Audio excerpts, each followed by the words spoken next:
Hey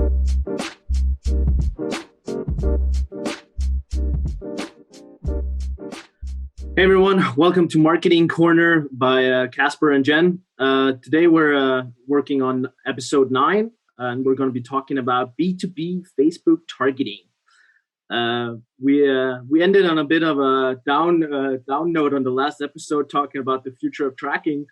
What do you think about the future of B2B Facebook targeting? Well, it's buggered. No, Yeah. I actually when we were preparing for this episode, I actually spoke about B2B Facebook targeting inbound in Boston back in 2018, and I kind of dug out my old presentation. I was like, oh, with the new tracking, can't do that.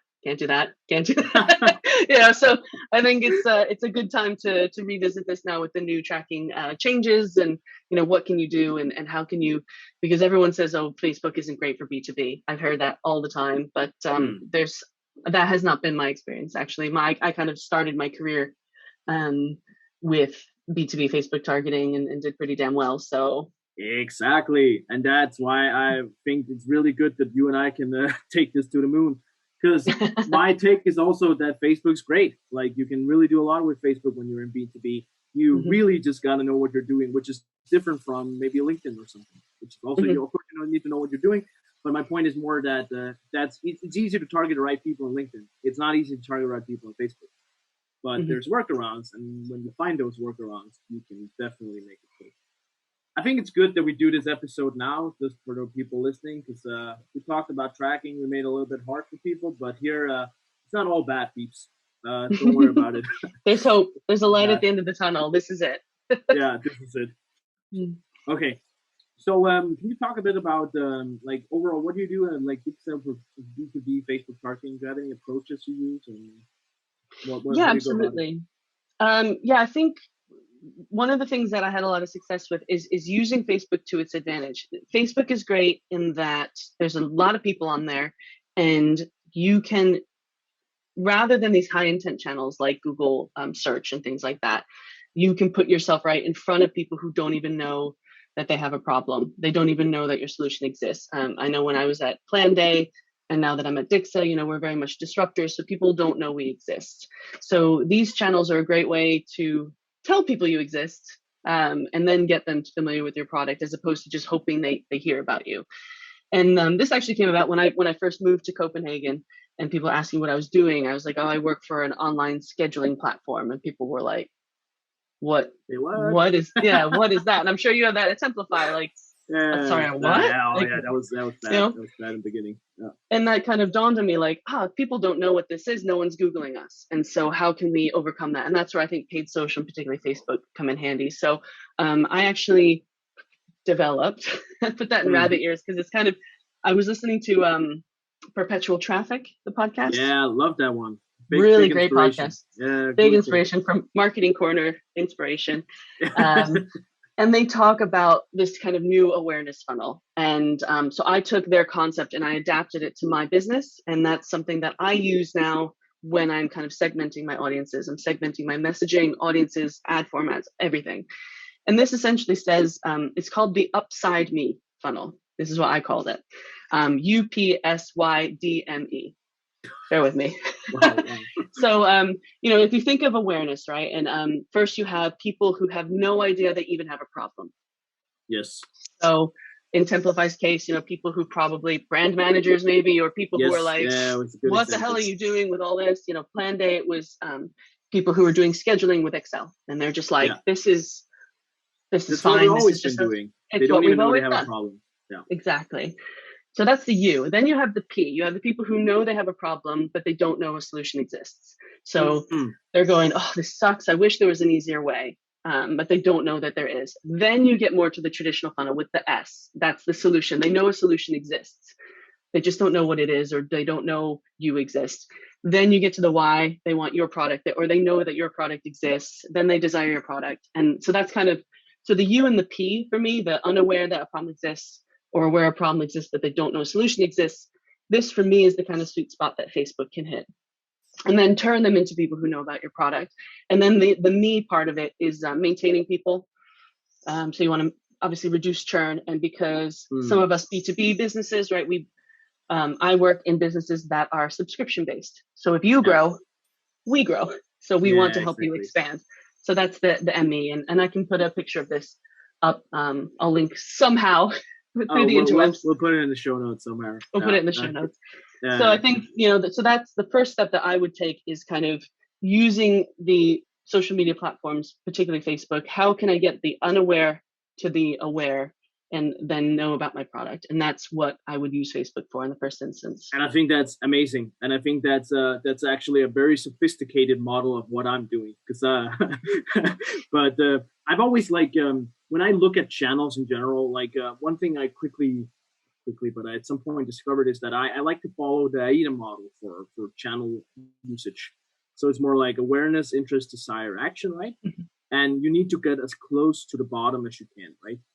And we all know that Facebook and LinkedIn, Twitter, whatever, all these social channels, they're closer to the top, right? They're top funnel, as you just brought up.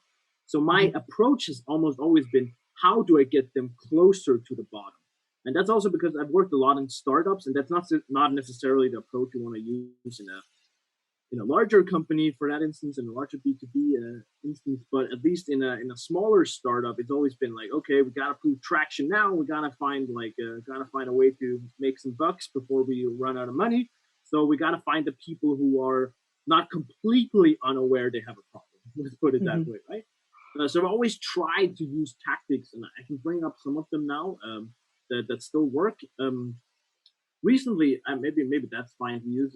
Talk a little about it. Recently, I've been exploring. So I'm a big fan of Clearbit. I don't know if you used Clearbit before. I don't think you guys don't use Clearbit, right? We use it for form filling shortening. out. Yeah, okay. Yeah, form shortening. Yep. Yeah. Mm-hmm. What they've just launched, and I was a bit of almost like a beta tester for it, but they launched their Clearbit. I think they call Clearbit audiences or Clearbit ad audiences for Facebook. So essentially what they do is just, I don't know how they do it, because I'm actually, haven't looked that much into it. I'm kind of like, whatever it works. But they've managed to do the same targeting that you can do in LinkedIn, you can actually do in Facebook. So you create the audiences that you want to have in Clearbit audience, and then you just transfer it to Facebook. And trust me, I've been testing it, and while we don't have as much testing grounds here in the United States for that, haven't been able to test it as extensively, the things I have done have been great. They're really good, actually, really promising. Really, really promising. The leads we got were spot on personas, which is not something I would usually see from Facebook. I remember I had a ground rule when I was at Templify that we were saying, okay, when you get a lead from LinkedIn, 80% of the people were the right, at least persona, the right person up front. When it was in Facebook, it was approximately 10%. Was the right persona. And that was using lookalikes, using all these different hacks, and we would get there. But back then, at least, when I did it then, it was also a lot cheaper to do Facebook ads. It still is, but it's the gap is closing. The gap is really closing. So you gotta stay upfront on this. If you don't use these kind of methods, you're gonna be losing. You're gonna be hardcore losing, especially in Facebook, I would say. Yeah, I think that's a really good point. It's Facebook. For me, it's cheaper, but yeah, it's casting a much wider net, and that's where, maybe upper funnel, as I said, the kind of unaware people, I'll do a brand awareness. So it's kind of high level pain points that would resonate with them. So, Yes. if it's plan day, it's like, oh, are you tired of spending a lot of time scheduling or something? So something that kind of triggers with them, yeah, I am. And then if they engage in that, then I love to jump to the lead gen form for me. And that's where it's kind of, okay, now I know that I have a problem. I want to learn more how I can fix it. And I think this lead gen is not actually being impacted by the tracking changes. Yeah. So that's a great kind of way of getting around it. And that, for those who don't know, is where there's a form that pops up within the Facebook platform. So that's another good thing, is you're not sending them to another website. You're not sending them to your website, where people tend to drop off. 99% of our leads come through mobile. So this is a much easier way of doing it. Facebook will import their information from their Facebook profile into the form. So usually all they have to do is press send, and then they carry on to Facebook. So it's very easy for the user. The downside is you're going to get a lot of crap. You'll get some bad leads. And that's the balance that you have to take of, And that's one of the reasons that, and I don't know if we jump into this now, but I put in more parameters. I put in more fields in my form to try to Mm. weed out people who aren't serious, Okay. and to make sure. But I don't know if that's Yeah, something we jump in that's now the or if one we. approach. I do it a little bit differently. So I actually don't have as many parameters. What I instead do, I do a bit more intensive nurture flow afterwards. So once they sign up for something through a lead gen form, then I have an automated flow so the sales reps don't have to deal with them immediately. Oh, Um, okay. so it's just different approaches for, and it depends on how also it depends on your budget and how much you're spending and different things. One of the things I clearly think you should be utilizing on Facebook is of course the power of lookalikes is interesting. So my question was actually, and that's for B2B lookalikes. For B2C lookalikes are king. Like if you're not using B2 lookalike in B2C, I don't know what you're doing. Like let's be real here. But for B2B, a lot of B2B marketeers always come to me like, yeah, but we don't have a lot of customers. Like they don't, like maybe they have 20 customers, but they're huge enterprises, right? How do you do a lookalike on 20 customers? And the same with like in general, like even when Templify was at its height, we didn't have enough data to do proper lookalikes. So what I would typically do back then, this was before the clear audience part, but what I would do, and that this still works. Like I just want to point that out to people. This hack and this general approach still works. Is find another external data source. It could be back then we would use Discover.org, ZoomInfo. We'd use Ocean.io, Venu, BuildWith is also fine, and then you can extract. Some of them have access to personal emails and stuff, and then you can extract all this knowledge and actually send it over to Facebook. And I would do that, and then so not only what I would do sometimes I would do ads towards these people, the general emails, but usually I would actually just use them for lookalike audience. So I would have these all this data, then I would create a lookalike audience and then target it from there. Okay. Because what these databases thrive on, what they're good at, is that they have all their data, and especially what we're interested in is job titles, right? And like that for me, that was at least the thing that you mentioned brand manager. So I could just do I could do a list of 10,000 brand managers and then make a lookalike based on those. Yes, I didn't know if these people were interested in my product, but I at least know that they were the right people. Like and Facebook wouldn't always make the lookalike, but it would still be better than if I didn't do this. So that's one of the approaches I've had quite a lot of success with, like Interesting. on a pure technical level. Cool. Yeah, we did it. Yeah, kind of the opposite in that we did the kind of in the beginning we filtered out a lot of people. So we made. So one of the first things we did for the brand awareness ads, so that was kind of a spray and pray, like that kind of was a wide, and that's the top of the funnel, right? So that's much wider. And one of the things, actually, I had a Facebook account manager, which was really, really helpful at the time. If you can get one these days, they're really hard to get. I'm like, take my money, just help me. If your ad is compelling, they're going to click on it anyway. So, save that's some a really money. Interesting take, actually. Really interesting. Okay. So that's one of the first things I would do on Facebook is impressions. Just get the impressions out there because that's much cheaper. If it's compelling to the person, they'll click rather than paying for clicks. It was a way of kind of saving a little bit of money and making sure the people who click are the people who are interested. Then with that audience, you can retarget anyone who engaged with that ad with these lead gen. So that was kind of one layer. And then we would also do a lookalike of existing customers. So we would upload and we had, if you don't have enough, because you have like sometimes with B2B or SaaS companies, you have administrator and user, right? Yes. And they're not always, so maybe you don't have a ton of administrators enough to launch an audience, but we would combine users as well, put that into Facebook, make a lookalike, 1%, sometimes 2% if you want to go a little wild. And then we would also try that. But then one of the things I found, so I started with the super easy name, email, phone number fields that are kind of automatic. I think they're there by default. And when you click on the ad, it automatically imports it anyway, and you just click send. And that's where we saw a lot of bad leads and sales. I think, we saw a huge jump. I think it was like 200% increase in the amount of leads coming through. But then sales were like, what the hell, Jen? Like this, I did in my presentation, I had a gif of like all of marketing giving each other high fives because we were like, yeah, man, we killed it. And then you have this next slide with sales like really pissed because, they had 200 more, 200% increase of leads, but they had to sift through the really bad ones to get to the good ones, right? And that made more work for them. So then we added more parameters in. And we had at the time a head of automation, and he was like, no, you can't add more fields. Adding more fields, it's gonna, every time you make someone take an extra step, statistically about 30% or something drop off. He's like, it's no, you super can't do bad. it. Yeah, you try to But avoid it. Yeah. if we're B2B and they're not even willing to tell us their job title, are they going to go through the whole sales process? That was kind of our logic. That's a good point. And it's funny you bring it up because it's something I have debated so many times with other people and myself. And truth be told, I keep going back and forth on it because I'm also the person who says as few fields as possible. I'm definitely that type of person.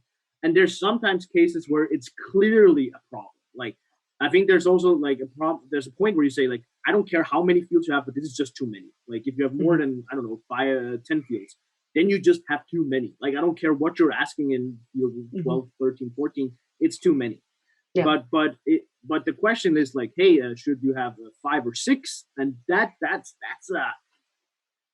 a good question. And the thing is, like, and that's actually something I wanted to take this into next, which is great.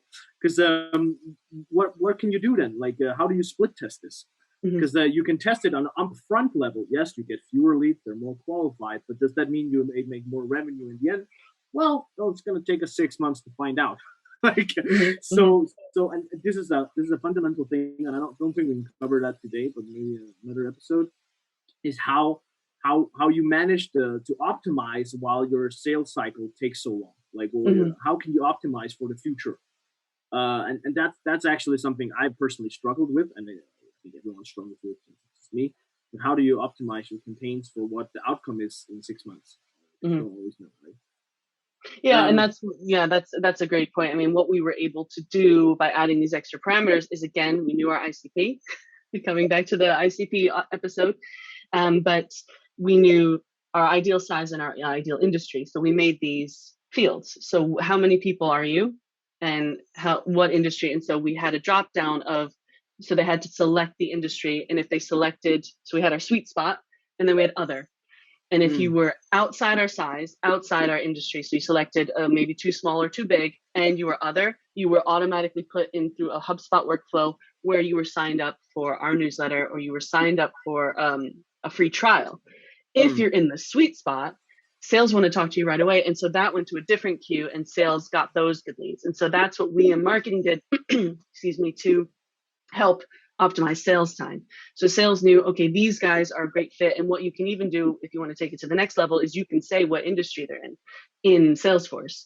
So, the salesperson sees the right size, this industry, they can immediately reach out to them with a case study that's relevant. They can immediately, start speaking in a way that resonates based on the information they get just through that lead gen form. And so that was a way of kind of filtering out the leads that we don't want sales to spend time on just yet, and then having sales focus on those sweet deals that they are confident they could close. And that's so that's how we kind of did it from the front end. But you're absolutely right. Then what happens afterwards? So we could take maybe those leads, upload those as a lookalike audience, maybe later on down the line. The lifetime value is a really interesting thing. Exactly. I'm so glad you brought that up, because like lifetime value is something you need to look at a lot. And it's way easier to do this in a B2C regimen. Like they buy a shoe and then maybe they buy 2 pairs, but that's it. In a B2B, it's a little bit harder because it takes time. But there's always like these things where it's just like, okay, you take your highest value customers and you transfer that as a lookalike. What I think a lot of people forget when it comes to that, because that's the traditional version and that's good. Still do it, don't get me wrong. But is to do something I call layered lookalikes. So take lookalikes and then add parameters to that one, or maybe even add more types of like lookalikes. So take you can also have layer lookalikes in the feeling. You have 1% lookalikes and you have 2, 3, 4 different percentages. So finding ways to combine lookalike audiences actually with other parameters actually also a good way to do it. And especially in these tracking cases today, where it becomes harder to track, so you can't trust the algorithm as much. but you can't trust what you're making the lookalike studio. Mhm. So one thing I want to bring up before we're running out of time swiftly, but As always. but as always, is what you do with retargeting. Mhm. So I have a very sophisticated approach to retargeting, but I don't know, like, what do you do in Dixa or in general, and what have you done with retargeting? Well, I mean, we've tried the one size fits all approach, which I think a lot of smaller kind of one person armies might do, where it's just like anyone who's engaged with this ad or anyone who's visited our website, just send them another ad. But I've also had the opportunity to get a little bit more sophisticated. So we have, depending on what page they visited. But this is going to be, I think, a problem with Yes. the iOS tracking. So maybe I should stop talking now. But but yeah, if they visited a pricing page and they got pricing ads, if they visited a specific feature, then we were able to send them feature ads. And it's funny, right? Because like retargeting is one of the things that's really going to get hurt by all the tracking issues we talked about absolutely. in the previous episode. So that on the front level, that's super bad. So one of the solutions I've kind of started to explore, and what I'm wanting to explore more and more, is to use a video retargeting.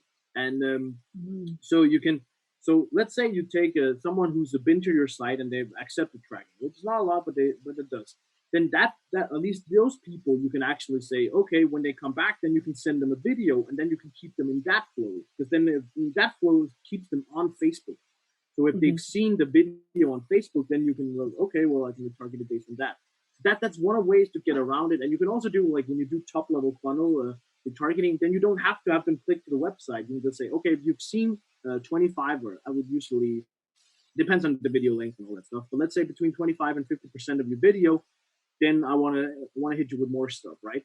Then I've used a lot on other platforms. It's a lot easier, but to do some even more cool stuff like Google Ads, I use a lot of scroll depth and like the time on site and all this stuff. That goes a little bit out of the window these days with the traffic with targeting from Facebook. But the other principle around video retargeting is actually, in my opinion, that's where we have a potential to do something really cool. And start utilizing it more. It was still powerful before; people just didn't know it. It didn't. Not my impression that people utilized it as much. And I think when I talked in the previous episode also about some of the setups we have to keep maintaining first party data, because first party data, as we said, isn't going to be affected. So if you have a really good setup with your sales team, where, say, for example, they put in Salesforce the reason that this lead has stopped, or if you have prospects in the process, you can pull that list out and you can retarget them that way. So one of the things that we like to do is, if I'll pull a list of prospects every month, so that means they're already talking to us, they've signed up for a demo, but they haven't signed on the dotted line yet. And then we can do social proof campaigns and kind of keep them active in that way. If someone drops off because they say bad timing, then we give them, we retarget them at a later date, because this is our data. They gave us their email, they gave us permission to contact them. So, that isn't going to be as impacted as some of the other methods that maybe a lot of us have used in the past. So that's one way of making sure, if they say bad timing, put them in a remarketing campaign a couple of months later. If they say bad pricing, once you have an offer, throw that in, in a new campaign. So, there's other things you can do if you have control of your data. And again, smaller teams, this is going to be hard to do, but if there is a way, and that's where these lead gen ads are really good too. If you have the data, you own the data, then you can use it to retarget, as opposed to relying on behaviors and things like that. Absolutely. Which is going to be impacted. Yeah. Cool. I want to mention one last thing for people out there, and this is just a little bit of a generic thing, and it goes across also B2C. One of the things I've always found that really works so good for me, and like everyone should be using the same on Facebook, is just Facebook is really good for split testing. Like really, really good for split testing. It's going to be a little bit worse when all the traffic is out the window, yes, but I think fundamentally you can still get quite far here. It's just a lot of people forget to do this, and I literally always have a split test running. Like always have at least one. But I always have multiple split tests, because it could be something as simple as testing copy. testing copy, testing images, testing colors, testing yada yada. So the closer you get to your target audience and the more you split test on it, the more performance oriented and data driven you will be, and you will start to see that you perform better. Like we literally, I remember we had a test where we made, I think it was 5 different videos when I was at Templify. We had a new guide, and everyone was like, literally, we went hey, can we just shoot us walking and say, hey, we have a new guide? Like that's literally a 30 seconds. Like, hey, we have this guide. This is why you should read it. Blah blah blah. Right? Did 5 videos, 5 different people. And like, it's gonna be interesting to see which of the people perform the best. Right? And we split tested that, and we found that that for our audience, at least, the girls were winning, except for one person, and that was an old colleague of mine who's called Piper. Piper had a huge beard, right? Like a huge beard, and he was also an actor in his spare time and stuff. So he had a very very authoritative voice, and that ended up performing better. Yeah. But on the front side, when we looked at the 5 videos, we were like, yeah, the girls are gonna win probably. Looking, one of them was almost a model, right? I'm like, oh yeah, she's gonna win. And, and I was there and like, Casper's not gonna win. He's very. I'd click on you. Actually, I was the worst. I was the worst. But my point is, you need to split test this stuff, right? Yes, you would never absolutely. know which one performed best either way. And just to follow up on that, I would only make sure you don't split test too many things at once, right? Because and we did a very similar thing. That's funny you mentioned that, because at Plan Day we did the same, where we did like, okay, human being or just the product. Yes. And then the human being worked. So we're like, okay, and everyone was like, the pretty girl in the ad is gonna win. Yeah. The pretty girl is always gonna get clicked on. So we did like a pretty stock footage girl. And then we did we also looked at ethnicities as well, so we did like, because we wanted to see what's going to work. And actually the best performing ad for us was a person of color, but you would say probably they were ambiguous in terms of their ethnicity, so it was and it was a man, and that particular stock footage man was like outperforming absolutely everything we tried, everything else. So interesting, right? And it's very interesting. Yeah. So don't go with your gut. Just test different things out. I don't know the reason behind it. There's probably some sociological study you could do as to why that worked. Exactly. It was it can be different because there's also audience types and all these different things, right? But I think fundamentally that's why when it's so easy to split test, which it is with Facebook, especially with Facebook, you should be doing it, utilize it, like keep utilizing it. But I totally agree with you. Find the one thing that you're split testing every time. You don't have to go into multivariate split testing and stuff. It's too much messy really fast, and like, don't get me wrong, you can do it, but then you really need to know what you're doing. So focus on one thing. Like maybe it's the image that's different. Next time it's the different wording, whatever it is, right? Like and then just tweak and tweak and tweak. Yeah, tweak and tweak. It's a good way, and it still works. And Facebook, like you said, is really easy to do it. So. Cool. I think we'll end it here. This is great. There's so much to talk about. But if you listen to the last episode about tracking, then now you know the world is not burning. Like there's still potential to do stuff. Yeah. Any last words? Any last words? Not so bad. Goodbye. Goodbye, guys. Take care. Thanks for listening. Bye.